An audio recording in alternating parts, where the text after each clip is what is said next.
Hey guys, Eric here at Nelson Speed Fab. Got the Chevelle up and running pretty good. Got about 50-60 miles on the new turbo kit. Rear mount radiator is working great. It's kind of a pain in the butt to bleed the air out, but it actually runs cooler with the radiator in the rear this year. Runs like 180, 183, just cruising around, where last year it was around 195. But anyway, getting ready for the track. I still need to do my brake upgrade. I bought these Aerospace brakes off Marketplace this winter. The brakes on the car are like a factory style disc in the front and S10 Blazer rear caliper and rotor that I made my own caliper brackets to fit. Kind of a budget setup. They work great until I started really turning it up last year.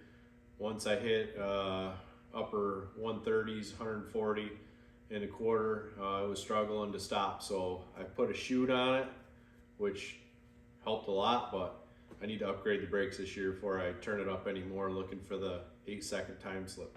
So anyway, we're gonna pick this old girl up, swap the brakes out. I got some braided brake lines here, front and rear. Bought those from TRZ. Strange proportioning valve and strange master cylinder. So gonna swap all that. And yeah, hopefully they work pretty good. So I'm gonna pick the car up and get right to it. All right, so here's the front brakes on this ride. Some drilled and slotted rotors, basically factory spindles off of like a 70 Chevelle with disc brake, factory caliper off the same car, rubber hoses. And the rear is like a S10 Blazer caliper and rotor. Obviously this rotor is huge, pretty heavy. The calipers are aluminum.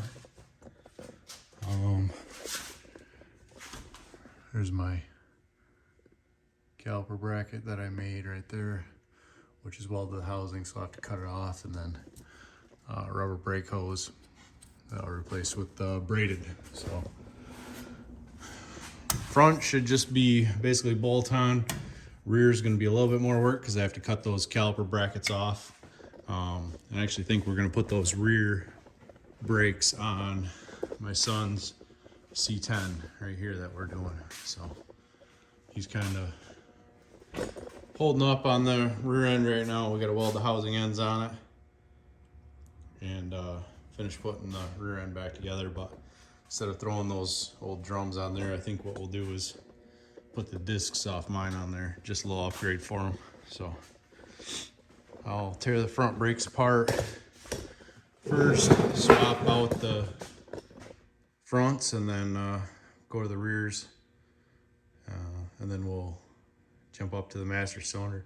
I'm going to run a new brake line also from this side over to the master cylinder because it's all beat up from motor swaps and stuff like that, so I just feel better about replacing it right now. Plus it's not fitted very nicely, so take care of that also. So we'll do a time lapse of tearing this side apart and putting the new stuff on.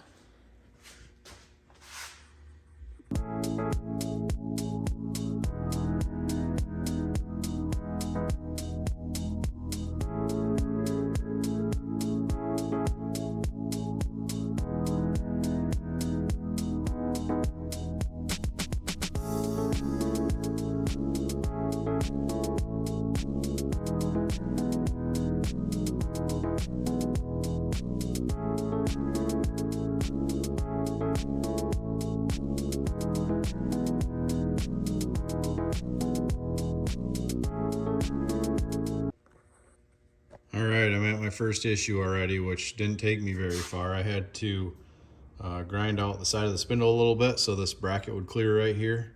And then also, it looks like I'm missing a spacer here. So I slid the rotor on, put the caliper up here, and it definitely looks like I'm missing a spacer, which is Honestly, one reason why I hate buying used parts. It seems like every time something is missing. So I'll find a piece of aluminum and machine a spacers for this. Make two of them at it, one for this side and one for the other side. And then hopefully that's the only thing I'll have to custom make for the front. Unfortunately, this is a fine thread, short bolt. I'm gonna have to get a longer bolt for that also, which might be kind of a pain in the butt. So machine a spacer and then be able to keep going for now. Obviously clean this stuff up before I final assemble it. So, but this is the rotor off.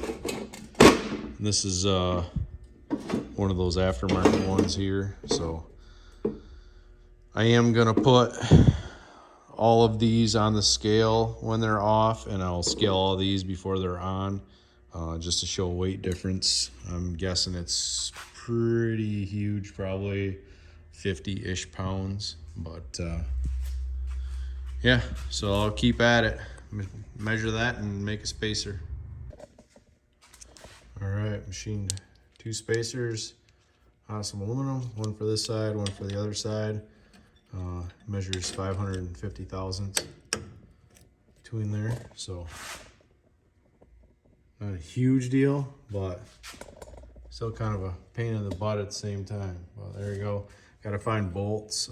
It's a 5/8 fine thread, so I'll see if I can find some locally. Otherwise, I'll get some from online somewhere or something. But moving on, bolt the rotor on, put the new pads on it, bolt the caliper on, and then I gotta take this ugly brake line off and that caliper off and start running a new brake line to this side. All right, here's the front Aerospace brake setup.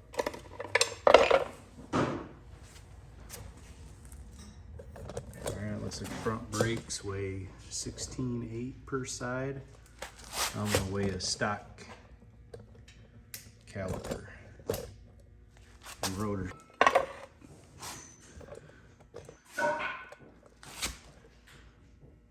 Hard to see, but 36.4, so almost 20 pounds a side. That's just for the front brakes. I'll weigh the rears when I get to that part.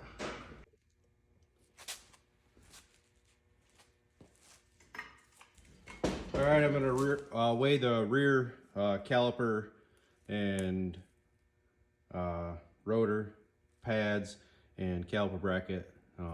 See what the difference is between these and the Aerospace. So the rears are 22.8. We'll weigh it again just to make sure.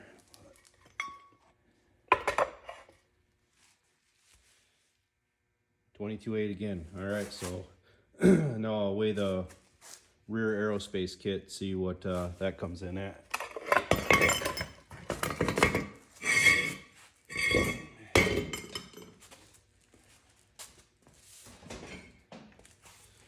Here's the Aerospace. I had to drill out these holes in the rotor for my bolt pattern and 5/8 rear wheel studs, so significantly lighter drag brake.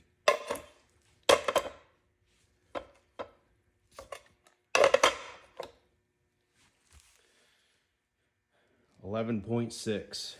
Try it again.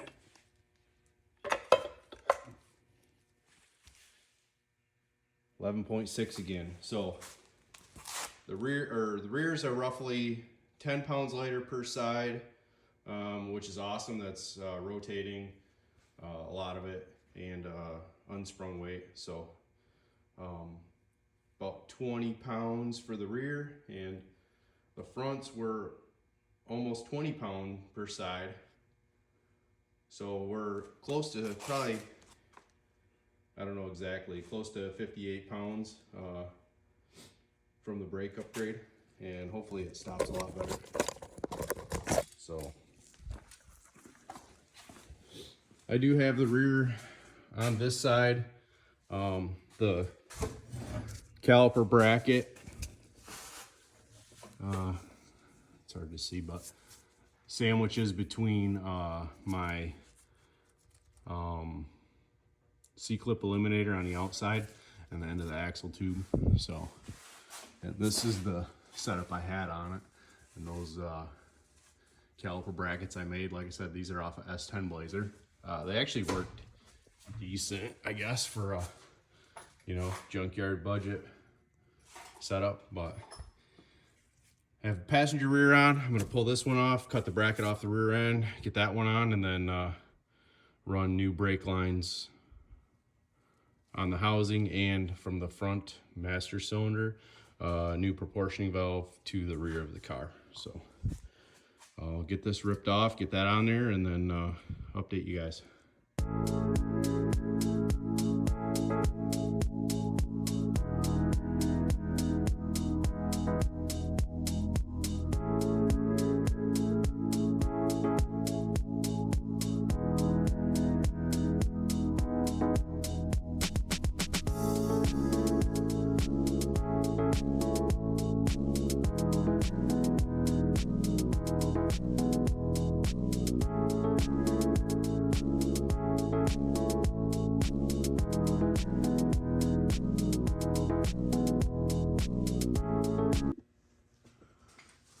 Got driver's side all bolted on. Old caliper bracket cut off. Now I gotta run the brake lines and clean up this hose mess here a little bit. So I don't think I'm gonna video making brake lines because it's not very entertaining. So anyway, that's what I'm doing next. All right, man, got the brakes all bled on it. Look pretty sweet behind the Billet Specialties wheels. Still got to put the front wheels on. One thing I did notice was these rotors move the front wheel in about 3/4 of an inch, which kind of sucks because I don't really have room between my exhaust up here and the front tire. So I think for now I'm gonna have to put a wheel spacer on the front of it to space them back out. But we got had my son come out, help me. Got the brakes all bled. So if you like what you see here, like and subscribe to my channel. Hopefully get some track time here pretty quick. Maybe a little bit of tuning in that video too. So all right, brake upgrade done.